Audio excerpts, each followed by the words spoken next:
Hi there, folks. I'm Colin. It was Rumi who once said, yesterday I was clever and I wanted to change the world.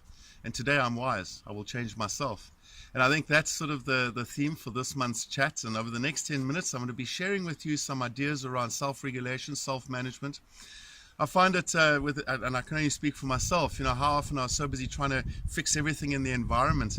And that took a lot of energy until I realized one of the first places was to start working within. As the explorer, start exploring within. And I'm going to share with you two or three steps towards making changes in one life, what is required. And there's a fourth very powerful aspect to this, which I'll mention towards the end. So the first thing is around noticing the urges. Without noticing, we are not able to make the changes. So what urges? The urges, well, behind the urge, there's so much depth to this. There's emotions, which are neurotransmitters, and hormones, which affect our behavior. Also related to fears, all our fears. So these urges that are created, it's to notice them. The urge, for example, to want to scream and shout at somebody in the traffic, or to hoot, to lose your temper. The urge, when you feel, to notice the blood boiling when you're about to lose your temper, have a hot button. We call it when the lizard hijacks the wizard, when you lose all your senses, and then 10 minutes later you go, I can't believe I did that. It's the urge to want to get onto your cell phone, the urge to want to interrupt, the urge to want to, sound more brilliant than what you are, the urge to want to correct somebody with a spelling, when it's really not important. It's to notice these small things, and then the small things really matter. So that noticing is part of the self-awareness, and without noticing, you haven't got much of a chance. So it's to notice the urge.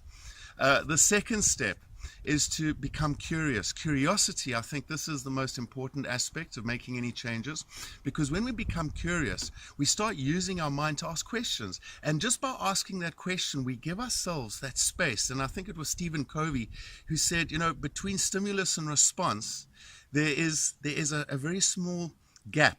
And in that gap, we have that power to choose. And I think curiosity gives us, it widens that gap a bit. It gives us that opportunity to go, okay, why am I feeling this way? So the curiosity, why am I feeling this way? What does it suit me to lose my temper? But it's really got to be quick thinking. So the curiosity to understand why we're behaving the way we are. Why do I feel this urge? Has it worked before whenever I've responded the way I have normally under the circumstances? And that's something that's been very powerful for me, because I've realized when I lose my temper, as much as I'm thinking it's going to solve the problem there and then, I'm always 20 minutes later going, oh my heavens, I need to apologize. So it never has. I'd like to share with you a wonderful tool that I got out of a recent book, and it's called the IWAT, AIWATT. And it really goes along these lines. There's quite a lot of components to this curiosity, but just remember IWAT. But it's a great way, and I'll explain further. So the first thing is, am I willing at this time to make the required investment so I can make a positive difference on this specific topic? So the IWAT, just to simply use that as a tool, as a part of curiosity, one is then giving oneself a chance to respond differently than one would before. So that's the second point, is to become curious. And then the third thing is the concept of letting go or making gestures. Now I'm going to just talk about letting go. It's so much easier to talk about it than actually let go. And sometimes we need to let go of the letting go. There's a story about a psychologist who stood up in class, and she held up a glass of water with her hands straight out. And her students were expecting her to give the traditional question, is this glass half full or half empty? And instead she said, how much does this glass weigh? And all the students responded with their various, ideas of how much that glass of water would weigh. And she said, well, actually, from my perspective, where I'm standing right now, it doesn't really matter what it actually weighs. But while I'm holding it up here now for a few minutes, it feels pretty light. But as I start to hold it up here for another hour or two, I'll start to feel it will get heavier and heavier. And maybe towards the end of the day, while I'm still holding it, my arm will cramp. I'll start to feel pain. I'll start to feel numb. And before I know it, I won't be able to hold the glass anymore, and I'll drop it. So really, it's immaterial what it weighs now. It's based on how long I hold on to it. And she said, I suppose that's the analogy for whatever happens in our life, the past or worries or whatever we're stressed about.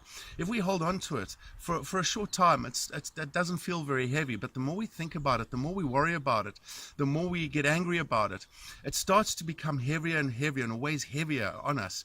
And over time, the longer we hold on to it, it might eventually start to cause so much pain, and we actually become numb, shut off to living, and eventually what happens, it can become so bad that we've got to drop it. We've got to simply just drop it in order to feel the lightness again. So that's a great analogy for letting go. And for me, through the curiosity, is to look and go, can I make a difference? Am I in control? And most of the times I'm not in control of the situation, so I've got to let it go, because I'd love to be in control, but that's not really the reality. So letting go, making gestures is also, for example, if somebody is, you want to feel the urge to interrupt, the best gesture is not to interrupt, just to let them talk. Another gesture is to say no, to draw boundaries, whatever that's, and I'm saying no in the sense of if you're a people pleaser, it's those gestures, those small actions that make a difference.